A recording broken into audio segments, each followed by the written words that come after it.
Nous avons commencé une série de prédications sur les 10 commandements et leur application spirituelle dans nos vies.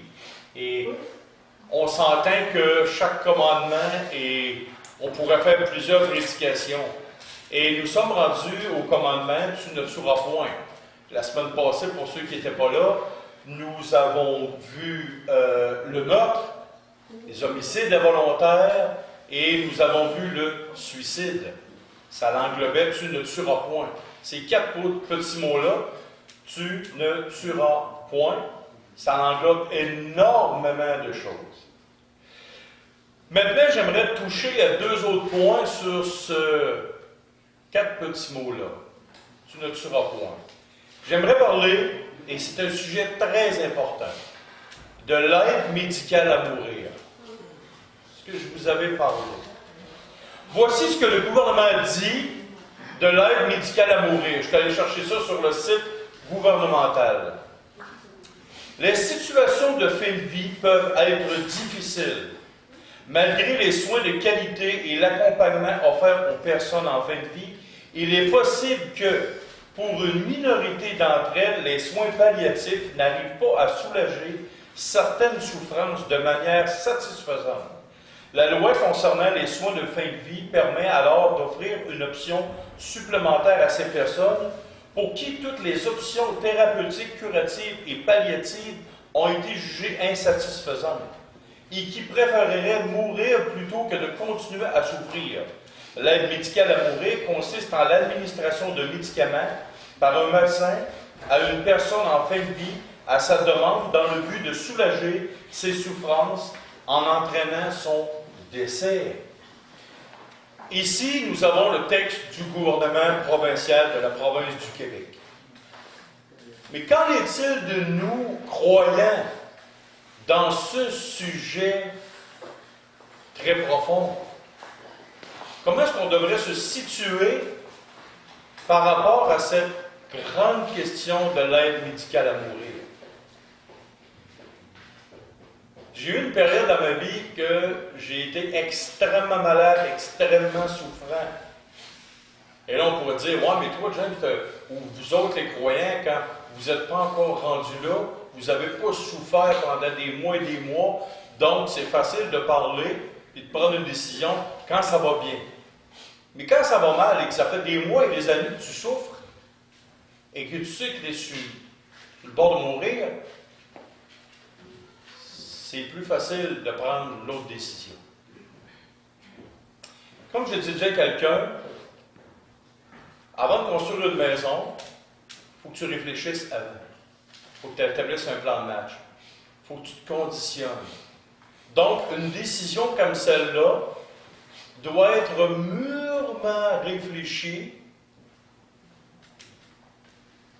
La question doit être réfléchie longtemps d'avance pour qu'au jour où ça nous arrivera, nous serons fermes dans une décision. C'est pas quand tu arrives sur le fait accompli que, oh, là, il faut que tu commences à... On va regarder dans la parole de Dieu qu'est-ce que ça dit. Et de prendre une bonne décision.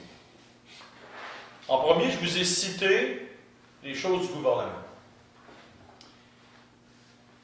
On est pris en tant qu'être humain avec la compassion humaine, avec l'amour envers notre prochain. On voit une personne souffrir. J'ai vu mon grand-père souffrir d'un cancer. Oh, c'est pas beau. Ma grand-mère répète très vite. J'ai vu des gens souffrir de diverses maladies et mourir à petit feu, se dégénérer. J'ai vu plusieurs personnes dans ma vie. J'ai moi-même subi une très grande souffrance. Ma femme dit que c'est la chose la plus terrible qu'elle a eu à vivre de me voir souffrir comme ça. Imaginez-vous, ça a été duré pendant des semaines et des semaines. On est pris avec un sentiment d'amour, de compassion, mais aussi on est pris entre, on dit comme au Québec, on est pris entre deux feux, entre l'arbre et l'écorce, entre une conscience envers Dieu qui nous dit de ne pas faire ça, de ne pas choisir l'aide médicale à mourir, mais en même temps, on est pris, on souffre, qu'est-ce qu'on fait? Et là, c'est spécial. Là, c'est dur. Et comme je vous rappelle, quand ça va bien, on a tous les réponses à tout. Et quand ça va mal, oh, là, notre vision, notre perspective change. Et aussi, on a des familles entières qui sont carrément déchirées dans cette situation-là. Qu'est-ce qu'on fait? Exemple, chez nous, la moitié de ma famille est des chrétiens, puis l'autre moitié, c'est des athées. Et si je venais qu'à mourir, ça va être quoi le débat dans ma famille? Oh! Hey! Laisse pas souffrir James. Voyons donc, ça n'a pas de bon sens. De l'autre côté, non, on ne peut pas le tuer. Ben, il va mourir pareil. Qu'est-ce qu'on fait? Voyez-vous, ce n'est pas une question très facile.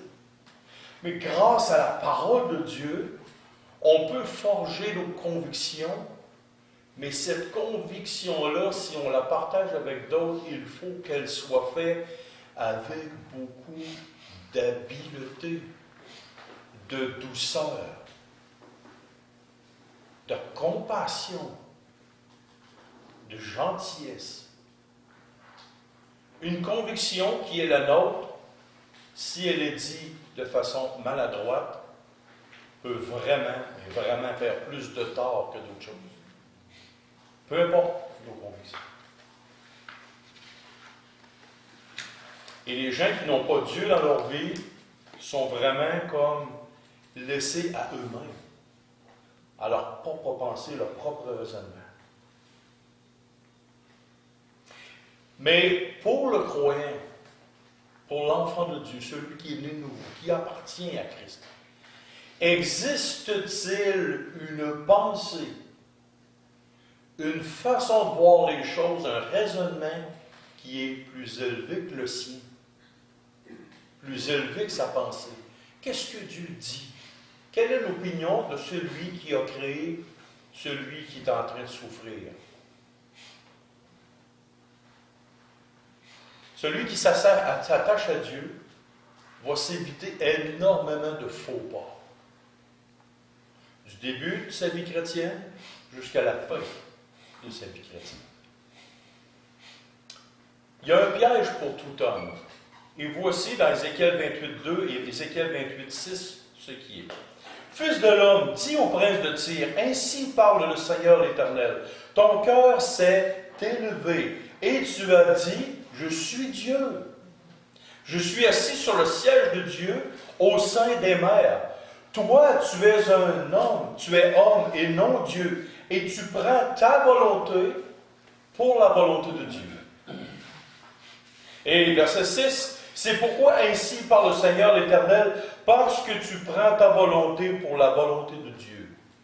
Et là, il y a le reste du passage.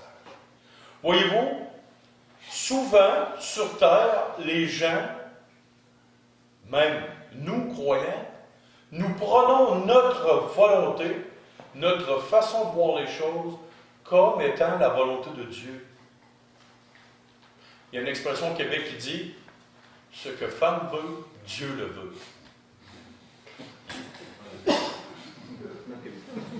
Ça serait plutôt que belle-mère veut, Dieu le veut. C'est faux. Complètement faux. Complètement faux.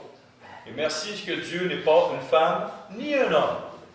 Parce que ça irait beaucoup plus mal que ça sur terre. Hein? Dieu ne se laisse pas diriger par ses émotions. Dieu se laisse diriger par sa sainteté. Ni par son intellect, mais il se laisse diriger par sa sainteté. Et sa façon de voir les choses, savez-vous quoi? C'est la bonne.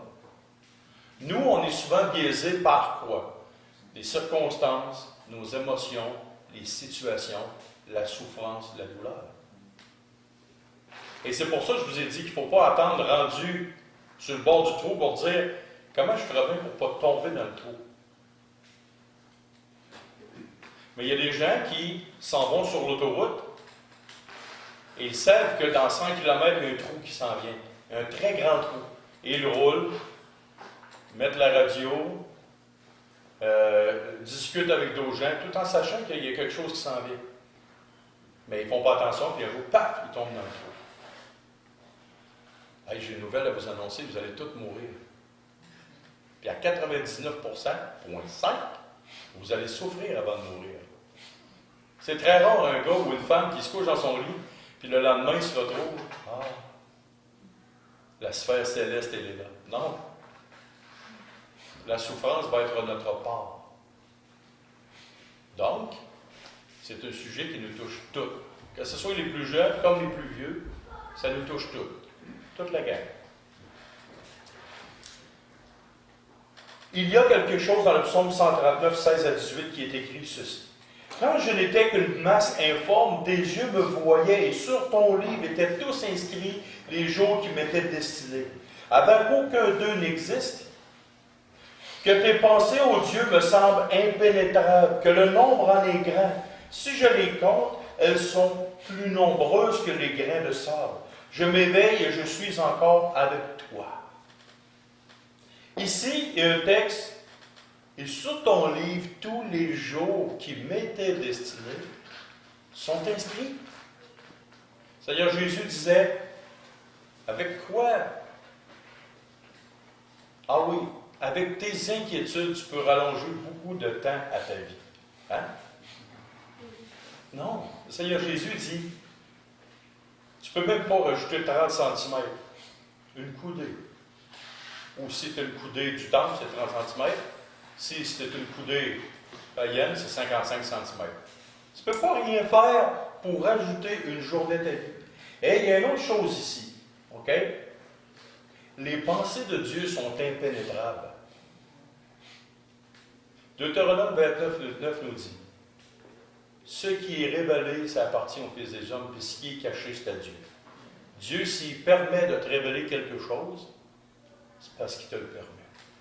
Nous ne savons pas quand est-ce que notre vie va s'arrêter. Nous ne savons pas dans quelles circonstances nous allons finir notre vie. Mais nous pouvons préparer nos cœurs à ce qui peut nous arriver.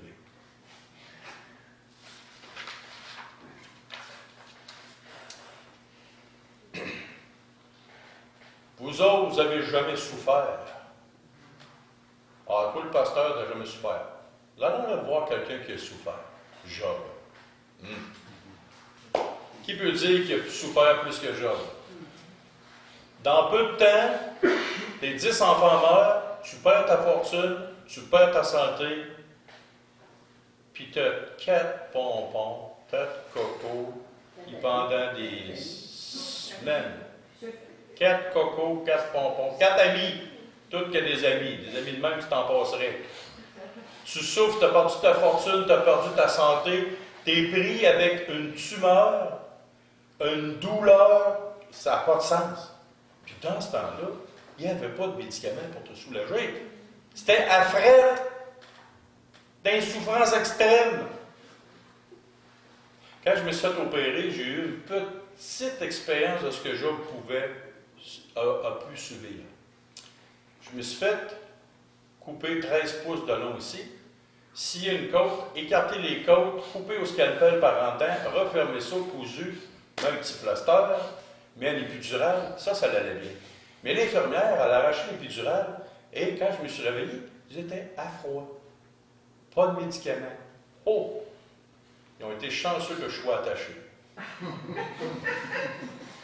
J'ai tellement eu mal, c'est indescriptible. Tu te fais couper 13 pouces de long avec un scalpel, scier une côte, écarter, couper par là dedans, forme ça, puis réveille-toi, pas de médicaments.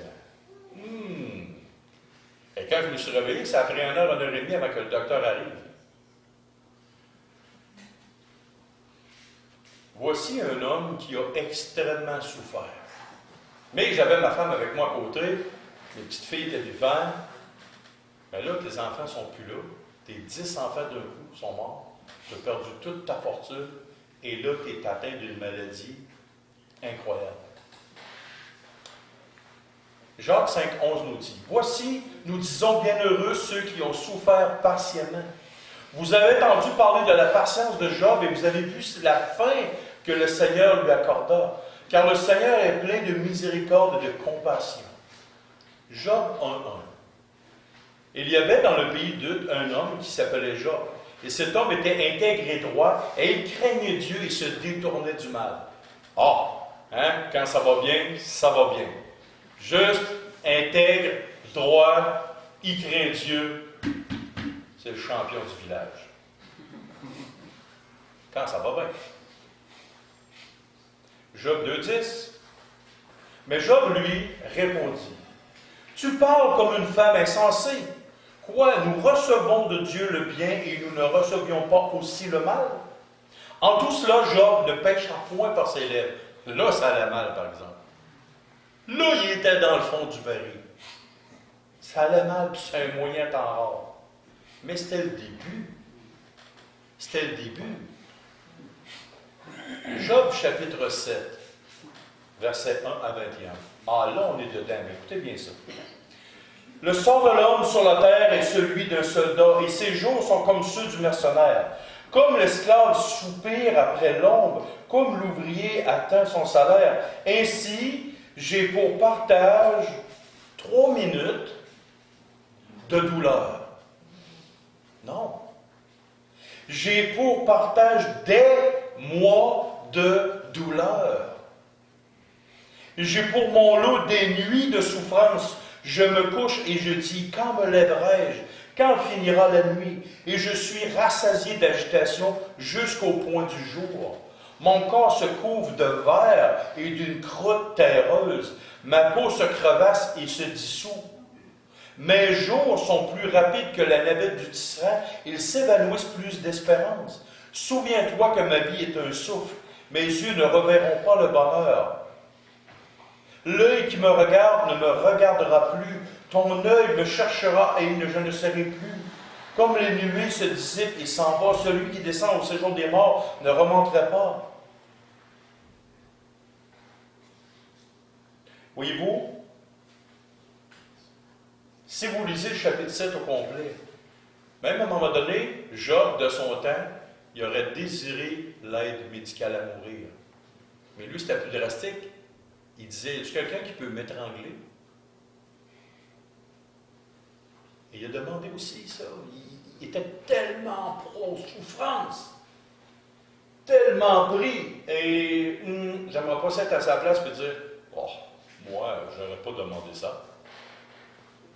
Tu es rendu tellement au bout du boulot là, que tu demandes la mort.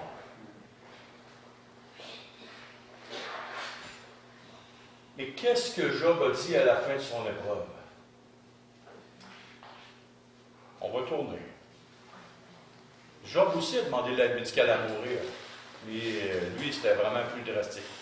Mais voici quelle a été, après les souffrances, qu'est-ce que Job a dit? Verset 1 à 6. Job répondit à l'Éternel et dit, « Je reconnais que tu peux tout et que rien ne s'oppose à tes pensées. » Donc, c'était la pensée de Dieu que Job soit dans cette position-là. Et même, c'est même lui qui a dit à Satan, il dit, « Regarde mon serviteur Job, as-tu vu? » Donc, c'est Dieu qui a amené Job dans cette position terrible. Et là, Job dit ça. Maintenant, voici ce que Dieu dit. Quel est celui qui a la folie d'obscurcir mes desseins? Dieu a un dessein précis, et puis là, il pose la question, qui a le dessein d'obscurcir, qui a la folie d'obscurcir mes pensées, mes desseins?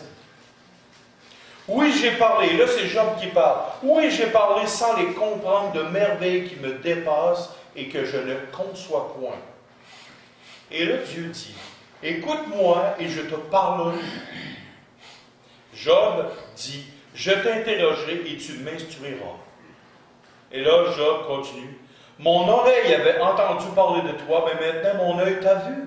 C'est pourquoi je me condamne et je me repens sur la poussière et sur la cendre.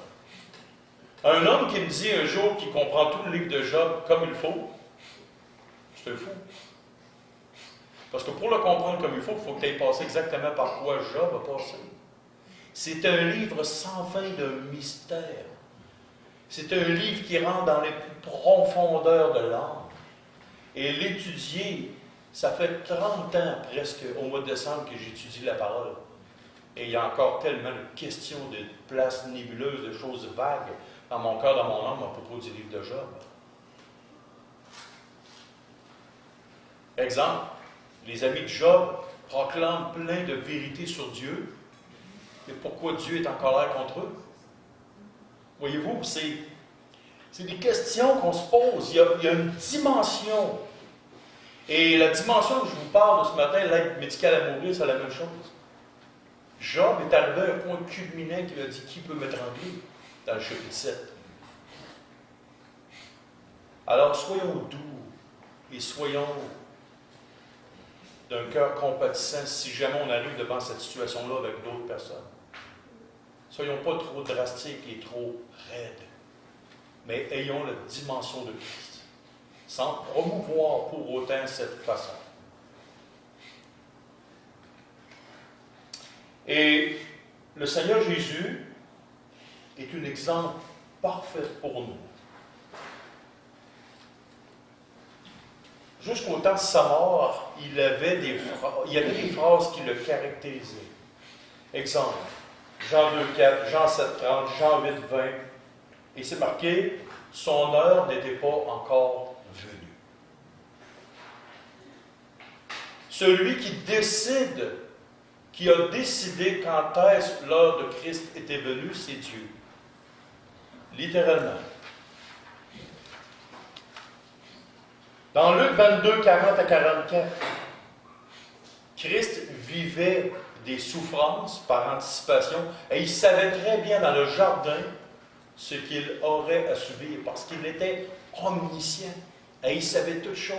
Il savait la dimension des souffrances, il savait le temps des souffrances qu'il allait vivre, il savait quand est-ce que ça allait commencer, il savait exactement quel moment que le premier clou allait être planté, quel moment que le premier coup de fouet allait être donné. Quelle intensité il vivrait, au point que ses sueurs sont devenues des grumeaux de sang. Donc, imaginez-vous, qui serait intéressé de savoir toutes ces choses-là avant de mourir? Christ, tu serais-tu intéressé de savoir comment tu vas mourir, de quelle façon, combien de temps les souffrances? Même de là, ça va bien, là, tu pourrais avoir une idée de toute la profondeur des souffrances. On n'aime pas ça. Mais Christ, lui, il l'a su. Parce qu'il savait toutes choses. Et là, il a dit, si tu voulais éloigner de moi cette coupe, c'est pas juste la coupe du péché, mais c'est tout ce qu'il y a dans la coupe. Mais il a dit, toutefois que ma volonté ne se fasse pas, mais la tienne. Et Job a dit tantôt, dans le texte, quoi? Nous ne recevrions pas le bien et aussi le mal de la part de Dieu. Donc, ce qui nous arrive, ou ce qui nous arrivera, sachez une chose, que c'est la volonté de Dieu que cette chose-là nous arrive. Dans l'Ancien Testament, c'est un texte, c'est « Arrive-t-il le malheur sans que l'Éternel en soit la cause? » Peu importe ce que nous allons vivre. Est-ce que le 11 mars 2021, c'était la volonté de Dieu que j'ai eu un accident d'auto? Oui. Si ce n'était pas la volonté de Dieu, ça ne m'aurait pas arrivé. Dieu, ce qui m'arrive, c'est dans sa volonté. Est-ce qu'à l'âge de 29 ans, une tumeur bénigne dans mes poumons, c'était la volonté de Dieu? Oui. Est-ce que si je souffrant, j'ai dû subir? Oui, c'était sa volonté.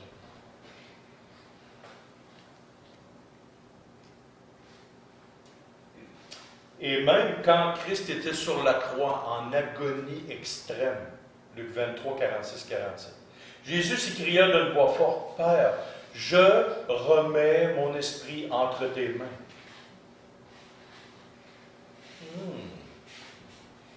Je peux vous dire qu'en soins palliatifs, dans un lit, avec des belles couvertes, c'est extrêmement moins pire que les mains et les pieds crucifiés sur une croix. Et Christ, dans ses souffrances les plus extrêmes, a dit, « Père, je remets mon esprit entre tes mains. » Et ça, je peux vous dire une chose, quand tu es rendu là, tu es rendu à l'extrême bout du bout du bout. Tu ne peux pas aller plus loin que la croix. Il y a juste Christ qui est allé plus loin que la croix, par la résurrection, et il est revenu à la vie. Mais généralement, quand quelqu'un était rendu sa croix,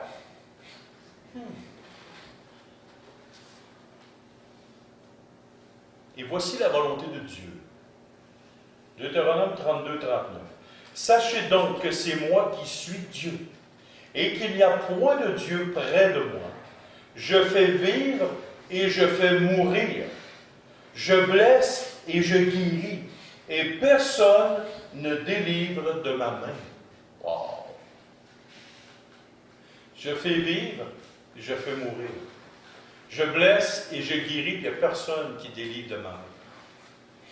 Donc, si nous arrivons un jour, et nous y arriverons, dans un état de souffrance, rappelez-vous certainement ces deux passages. Que Dieu guérit, Dieu blesse, Dieu fait vivre, Dieu fait mourir. Et c'est dans la souveraineté de Dieu. Et quand nous allons souffrir, sachons dire, Père, entre tes mains, je remets mon esprit. Et voici le psaume 40 verset 9, et le psaume 143, 10. Voici comment nous, comme croyants, devrions agir. Je veux faire ta volonté, mon Dieu, et ta loi est au fond de mon cœur. Enseigne-moi à faire ta volonté, car tu es mon Dieu, que ton bon esprit me conduise sur la voie droite. Avoir remarqué qu'il y a deux choses rattachées à la volonté de Dieu. La parole dans le cœur et le Saint-Esprit qui dirige. Sans ces deux choses-là, dans vos heures sombres, vous prendrez une décision selon votre conception. Mais si, dans vos heures sombres, toute votre vie, vous avez été habitué à la volonté de Dieu, à être dirigé par la parole qui est dans le fond de vos cœurs, et le Saint-Esprit qui vous enseigne la voie droite, vous allez respecter la volonté de Dieu. Et ça va être une chose que vous allez avoir été habitué à faire. Prenez un criminel notoire dans une prison, demandez-lui d'être soumis aux autorités. Prenez quelqu'un qui a été éduqué par ses parents à être soumis à l'autorité parentale, à être soumis à son patron, soumis aux autorités civiles. Et là, on va dire, sois soumis à Dieu, ça va être beaucoup plus facile pour cet enfant-là. Parce qu'il aura appris tout petit à. Nous, si nous n'avons jamais été docile avec la volonté révélée de Dieu, quand va y arriver le véritable test, alors vous ne le passerez jamais.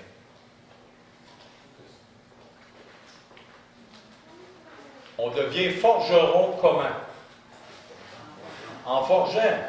On devient un bon pêcheur de poissons en pêchant. Et là, on parle de poisson, hein? On ne parle pas du péché. On parle de pêcher dans l'eau des poissons. On devient un bon apiculteur en faisant quoi? En apicultant, moi, ça c'est bon. Donc, nous ne serons pas dictés par notre nature pécheresse. Savez-vous quoi? Si on n'est pas habitué à la pleine soumission de la parole de Dieu et la pleine soumission de Dieu par son esprit, c'est notre nature pécheresse qui va nous diriger dans nos décisions. Mais si on est enclin à être les yeux, notre cœur attachés et rivés dans la parole, quand il arrive des circonstances, à ce moment-là, ce n'est pas notre nature pécheresse qui nous dirige, mais plutôt l'Esprit de Dieu.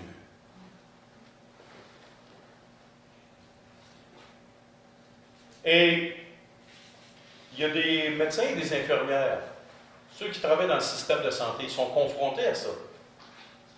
Et les patients qui sont là. Et là, on leur dit, les infirmières vont porter les médicaments aux personnes. Les infirmières-là, il y en a qui sont chrétiennes. Et ils ne veulent pas le faire. Et là, la pression sociale les pousse à le faire. Les médecins aussi. La pression sociale. Mais qu'est-ce qu'on fait? J'ai une solution pour vous. Une personne qui est un médecin qui travaille dans le système de santé. Je vous rappellerai le serment d'Hippocrate. Je ne remettrai à personne du poison si on m'en demande, ni ne prendrai l'initiative d'une pareille suggestion. Semblablement, je ne remettrai à aucune femme un penser abortif. Ça veut dire l'avortement. Je passerai ma vie et j'exercerai mon art dans l'innocence et la pureté. Je ne pratiquerai pas l'opération de la taille. Dans quelque maison que j'y entrerai pour l'utilité des malades, me préservant de tout méfait volontaire et corrupteur, et surtout de la séduction des femmes et des garçons, libres ou esclaves. Quoi que je vois ou entendre dans la société, pendant l'exercice ou même hors de l'exercice de ma profession, je tairai ce qui n'a jamais besoin d'être divulgué, regardant la discrétion comme un devoir en pareil cas. Oh. Ça, c'est le serment d'Hippocrate. Et maintenant, la loi au Canada. Voici pour ceux qui travaillent dans le système de santé. Un médecin peut refuser d'administrer l'aide médicale à mourir en raison de ses convictions personnelles et un professionnel de la santé peut refuser de participer à son administration pour le même motif. La loi, c'est le S-32.0001, loi concernant les soins de fin de vie. Vous n'êtes pas obligé. Et vous ne devriez jamais participer à ce genre de choses-là. Jamais. Vous n'êtes pas obligé, selon la loi canadienne. Ailleurs, je ne sais pas, mais là, je prêche au Canada et je parle pour le Canada. Et ne devriez jamais participer à ce genre de choses-là. Jamais. Parce que la loi vous permet de refuser carrément. Et le serment d'Hippocrate, c'est « Je ne remettrai à personne du poison ». Ça sert à quoi le poison? Faire pousser des fleurs? Autre sujet plus court maintenant, pour terminer, avec « Tu ne tueras pas ». Les autorités et la peine de mort. Les soldats dans l'armée et les policiers qui doivent tuer. Wow! Quand tu parles avec un témoin de Jéhovah, les témoins de Jéhovah n'ont pas le droit d'être dans l'armée. Parce qu'il dit que Dieu dit de ne pas tuer, puis l'armée, on engage les gens à tuer. Qu'est-ce qu'on fait avec ça? On tire raison ou tort? Y a-t-il des soldats qui sont allés voir Jean-Baptiste un jour? Et les soldats lui ont posé la question, que doit-on faire? Il lui a dit de sortir de l'armée romaine.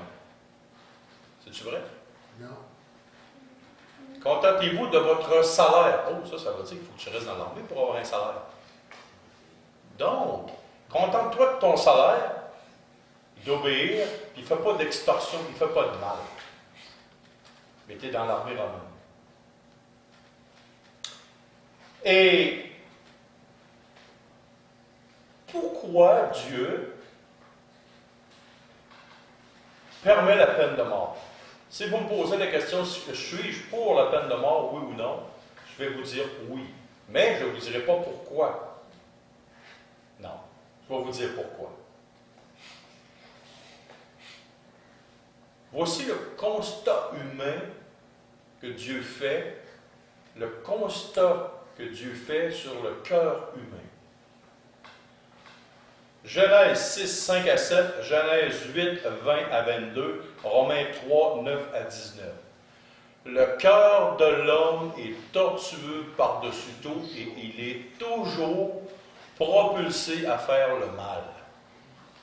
Êtes-vous d'accord avec ça? La plus grande preuve, il faut que vous éduquiez vos enfants. Sont-ils mignons, les petits-enfants? Ils sont grands de même, sont beaux, sont tout petits. Puis on dirait que plus qu'ils grandissent, plus que tu as besoin d'intervenir. Pourquoi? Parce que plus que ça pousse, plus ça pousse croche, on dirait. Fais pas ci, fais pas ça, touche pas à ça. Voyons, c'est à que t'as fait là. Imaginez-vous si demain matin, j'ai déjà vu écouter une série, une émission, à l'âge, toutes les personnes en haut de 18 ans, ils sont mortes. Et là, il restait juste les enfants en bas de 18 ans sur Terre. Et le chaos total. Ça peut passer aujourd'hui. Plus personne sur la Terre ferait sa chambre. Ça serait l'envers tout le temps. Ça n'aurait pas de sens. Voyez-vous, le cœur de l'homme est fortement, tout le temps, poussé vers le mal. Imaginons-nous 30 secondes que pendant 24 heures, l'autorité, la police, l'armée, plus aucune autorité n'intervient. Ils ferment les lumières du poste, s'en vont chez eux, puis pendant 24 heures, ils disent au monde, faites ce que vous voulez, quand vous voulez, comme vous voulez. Et vous ne serez pas tenu responsable des actions que vous faites. J'espère que vous avez été gentil avec vos voisins. Parce que vous allez avoir toute une super surprise.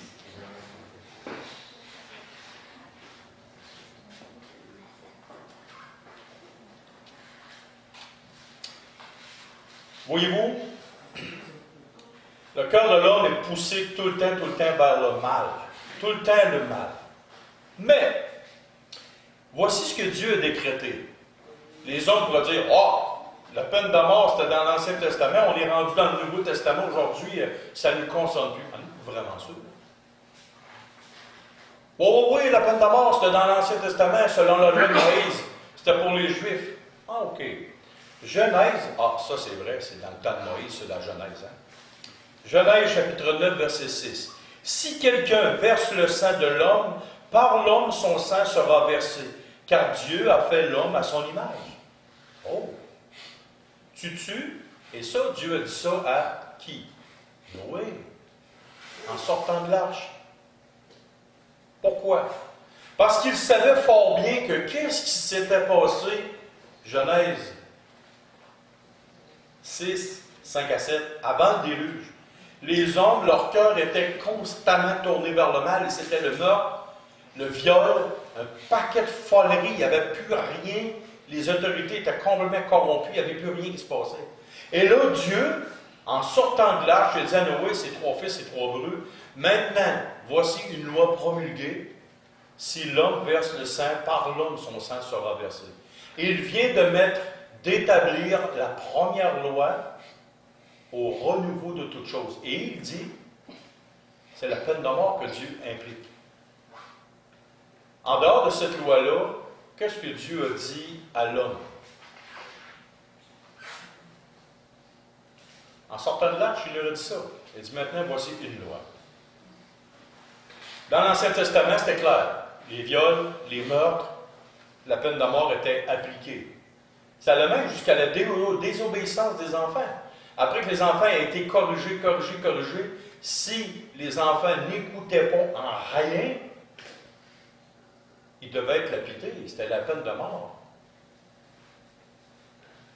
Trouvez-vous aujourd'hui que les enfants dans la société manquent de coups de pied au derrière?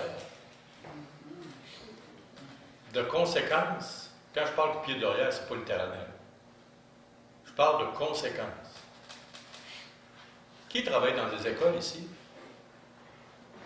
La dernière fois que vous avez entendu, s'il vous plaît, mais merci, c'est quand? Ah ben, regardons ça. Chez nous, quand mes filles étaient grandes, si ça ne marchait pas avec un professeur à l'école, Josiane, qu'est-ce que je disais? Tu vas être d'accord avec le professeur. Comment? Si ça ne marche pas, ben, tu vas dire que ça marche.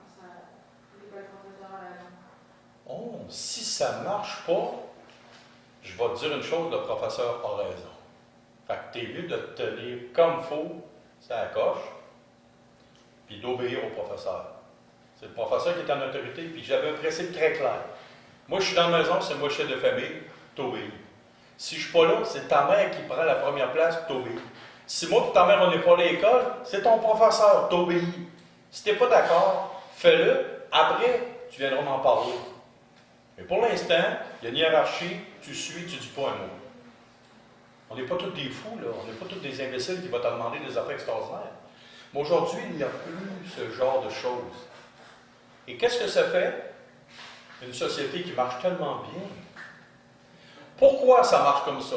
Parce qu'il n'y a plus la peur de conséquences. Il n'y a plus la peur d'une conséquence. Romains 13, 1 à 5 dit que toute personne soit soumise aux autorités supérieures, car il n'y a point d'autorité qui ne vienne de Dieu. Donc, toute autorité vient de Dieu. Et les autorités qui existent ont été instituées de Dieu. C'est pourquoi celui qui s'oppose à l'autorité résiste à l'ordre de Dieu, que Dieu a établi. Et ceux qui résistent attireront une condamnation sur eux-mêmes. Ce n'est pas pour une bonne action, c'est pour une mauvaise que les magistrats sont à redouter. Veux-tu ne pas craindre l'autorité? Fais le bien et tu auras son approbation. Le magistrat est serviteur de Dieu pour ton bien. Mais si tu fais le mal, ne crains pas, car il laissera son épée dans son fourreau et il te chatouillera le dessous du bras. Voyons, ça doit être ça dans la parole de Dieu. Il n'y a plus de crainte des autorités, car ils vont juste te chatouiller sur des bras. Donc voici ce que le texte de la parole de Dieu dit. Le magistrat est serviteur de Dieu pour ton bien. Mais si tu fais le mal, crains, car ce n'est pas en vain qu'il porte l'épée. Est un serviteur de Dieu pour exercer la vengeance et punir celui qui fait le mal. Il est donc nécessaire d'être soumis non seulement par crainte de la punition, mais encore par motif de conscience. Wow! Est-ce que l'épée était faite pour chatouiller? Quand l'apôtre Paul a écrit ça, c'était qui relait? Qui dirigeait Israël, puis qui dirigeait autour? C'était les Romains. Les Romains étaient-tu là? Ouais. Alors, recommence pas, s'il vous plaît. Fais attention. On va donner une sentence, mais ça va être un coup de mouchoir. Pauvre petit, c'est dans son enfance. On va être compréhensif. Non! L'apôtre Paul était en prison, il était emprisonné. Et là, il disait, soyez soumis aux autorités, puis faites attention. Par crainte d'une punition, puis il dit, oublie pas, c'est pas en vain que les magistrats, les juges portent l'épée. Un épée n'était pas faite pour chatouiller, c'était fait pour exécuter.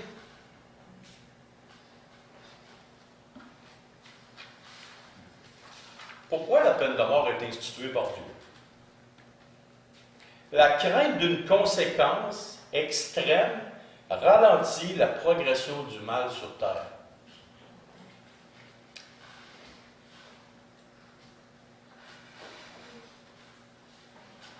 Voici un homme très sage. L'homme le plus sage du monde a dit quelque chose dans Ecclésiaste 8:11. Parce qu'une sentence contre les mauvaises actions ne s'exécute pas promptement, le cœur des fils de l'homme se remplit en eux du désir de faire le mal, donc la vengeance. Je vous pose la question suivante. Il n'y a plus de peine de mort au Canada. Quelqu'un arrive chez vous, tue votre femme et vos enfants. Et il pogne 6 mois de prison. À la sortie de la prison, vous allez l'inviter chez vous. Avec un beau cœur, des petits becs dans le cou, en lui disant, c'est sûrement dans ton enfance. Qu'est-ce que naturellement dans votre cœur vous allez avoir envie de faire? Je n'ai pas besoin de réponse, parce qu'il y a plusieurs réponses à cette question. Voyez-vous, la peine de mort a été instituée par Dieu. Pourquoi? Pour freiner et ralentir le mal. Avez-vous vu depuis tous les pays qui abolissent la peine de mort, que se produit-il?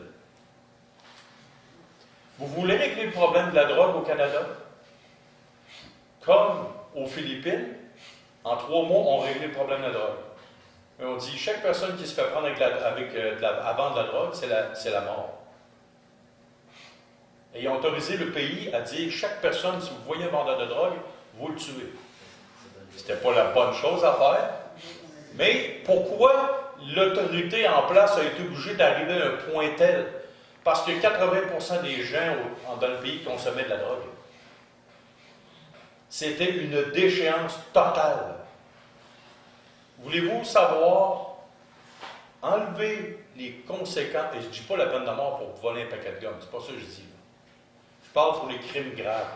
Dieu avait des crimes graves spécifiques dans l'Ancien Testament, et c'était très encadré par la justice, et non par la vengeance d'une personne à l'autre.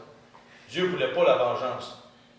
C'était les autorités en place qui devaient appliquer la peine de mort. Et ça, il faut être très clair avec ça. Voyez-vous, à toutes les fois qu'un pays a enlevé la peine de mort, que s'est-il produit?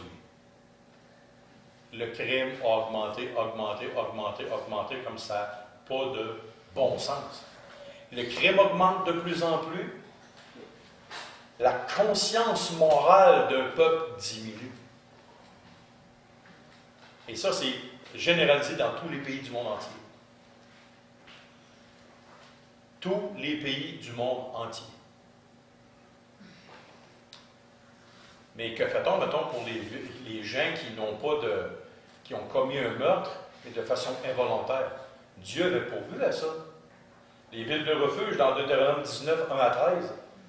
Puis là, il explique un cas que la hache, il est en train de bûcher du bois, la hache part, le fer, et tue la personne qui est à côté de lui.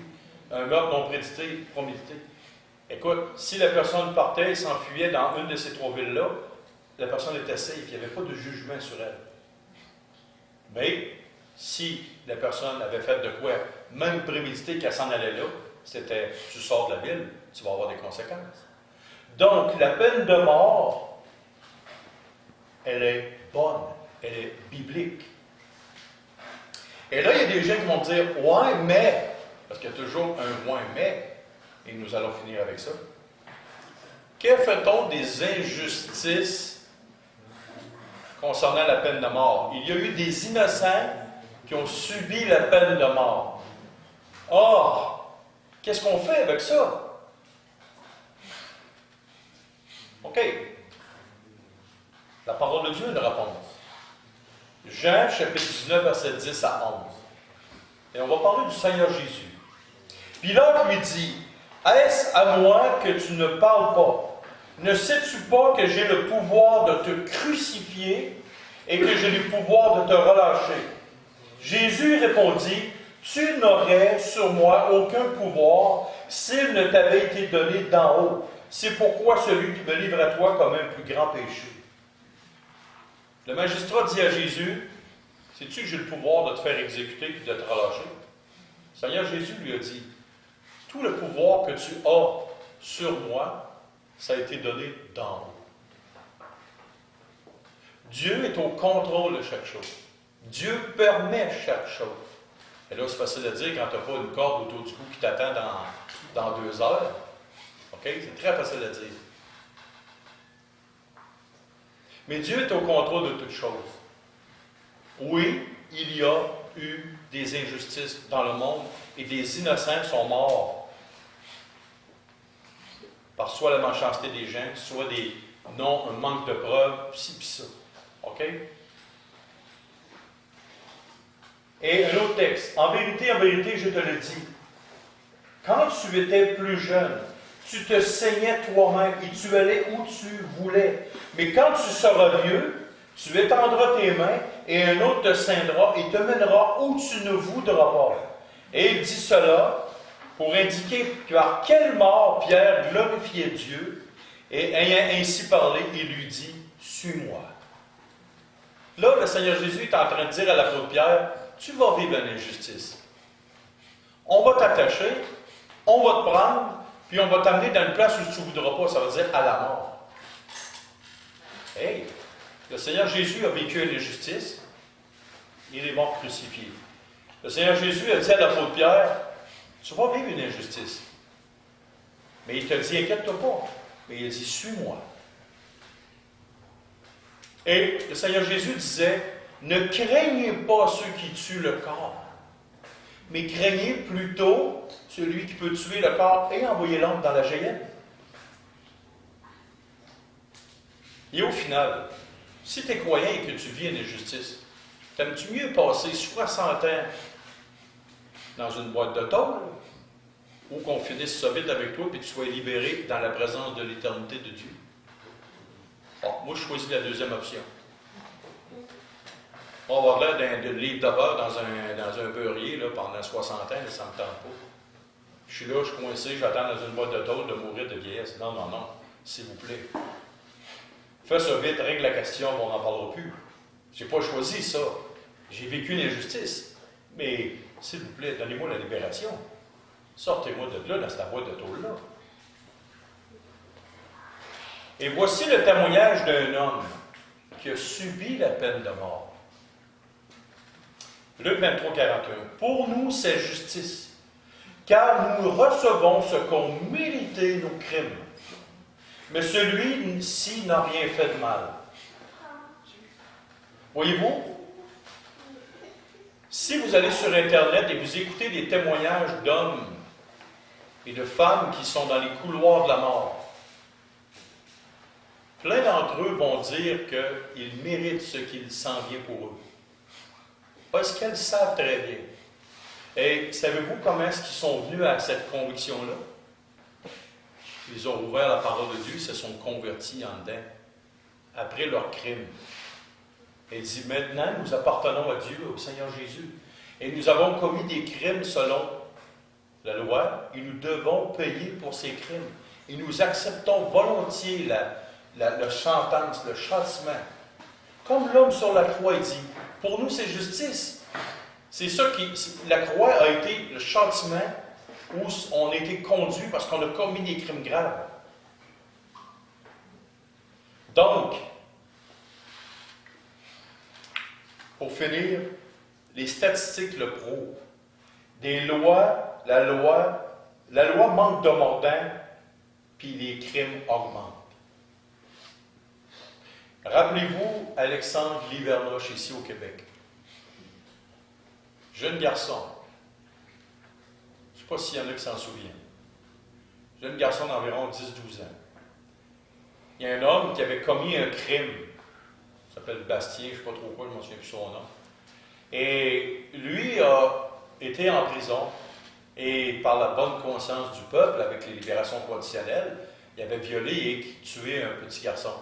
Et après quelques années de dure souffrance, avec des jeux vidéo, le cinéma, les poids haltères et les entraînements, et la bonne bouffe 3 repas par jour bien payée par les impôts et les taxes de ceux qui travaillent fort, a été sorti de prison. Quelques jours après, il a kidnappé le petit Alexandre Livernoche et lui a fait subir le même trouble que viol, meurtre. Il a été laissé sur le bord du chemin comme une petite cochonnerie. Aujourd'hui, sa mère, c'est épouvantable, sa vie est brisée. Lui, il est en prison, il est nourri 3 fois par jour, il s'entraîne, il prend sa douche, il a mal aux dents, on le soigne avec les dentistes. Et savez-vous quoi? Quand il va ressortir dans quelques années, devinez ce qu'il va refaire. Savez-vous pourquoi je le sais? Parce que lui-même le dit. Je ne peux pas m'empêcher. Et la loi est faite que, au bout de la sentence, on est obligé de le sortir. Mais il sera un délinquant à contrôler sur papier. Et il aura probablement son code QR. Et il reviolera et tuera encore. Voyez-vous? C'est à ça que ça sert la peine de mort. Je ne vous parle pas à cause qu'un enfant paye voler un paquet de gomme. C'est pas ça que je vous dis. Là. Des cas comme ça, Dieu savait fort bien que le cœur de l'homme est méchant, mauvais par-dessus toute chose, et Dieu leur a donné une conscience aux hommes, et les hommes étouffent la conscience qu'il leur a donnée entre le bien et le mal. Et des fois, vous voyez des inconvertis qui jamais ne feraient mal à une mouche, d'une douceur, d'une gentillesse, d'une habileté. La peine de mort n'est pas à redouter pour ces gens-là. Si vous me demandez, moi, si j'ai peur de la police, non, écoute, si la police vient qu'à m'arrêter, je vais dire, bon, viens manger on va manger un lunch chez nous, on va manger ensemble, je suis intéressé de voir chez vous ta femme, tes enfants.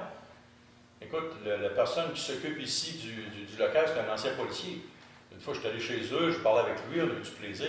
Il n'a pas peur des autorités. Mais ces hommes-là, Les gens qui commettent des crimes graves, qu'est-ce qu'on fait? On fait juste retarder, s'il n'y a pas la peine de mort, on fait juste retarder ce que Dieu disait. Ils vont continuer, ça n'arrêtera jamais. Donc voici le thème de Tu ne tueras point. On a touché 5 sujets. Il y aura d'autres sujets aussi, la drogue, aussi les mauvais comportements qui tuent, parce qu'on peut être vivant mais être mort par en dedans. Il y a des gens qui ont des mauvais comportements et qui font mourir les gens petit à petit. Tu sais, les gens, là, il y a des gens, quand tu parles avec eux autres, et tu t'arrêtes à la souffrance humaine, il y a des gens qui disent j'ai de l'air mort en dedans de moi-même. Mais qu'est-ce qui a causé ça? Est-ce que c'est les agissements, les mauvaises paroles, les coups durs de la vie? On ne sait pas. Voyez-vous, le sujet est tellement large, tellement grand, mais il faut s'arrêter et on va continuer notre route. Alors, prions, s'il vous plaît. Seigneur Dieu et Père, deux sujets ce matin qui demandent terriblement. Même on voulait toucher, Père, aux policiers et à l'armée. On n'a même pas effleuré le sujet, Seigneur. Alors, Père, dirige-nous dans toutes choses. Conduis-nous à faire des recherches de plus en plus approfondies sur ta volonté. Dirige-nous vers toute ta volonté, Seigneur. Alors, c'est au nom de ton Fils, le Seigneur Jésus, qu'on te prie, et merci pour ce matin, Père. Et c'est au nom de ton Fils qu'on te prie. Amen. Amen.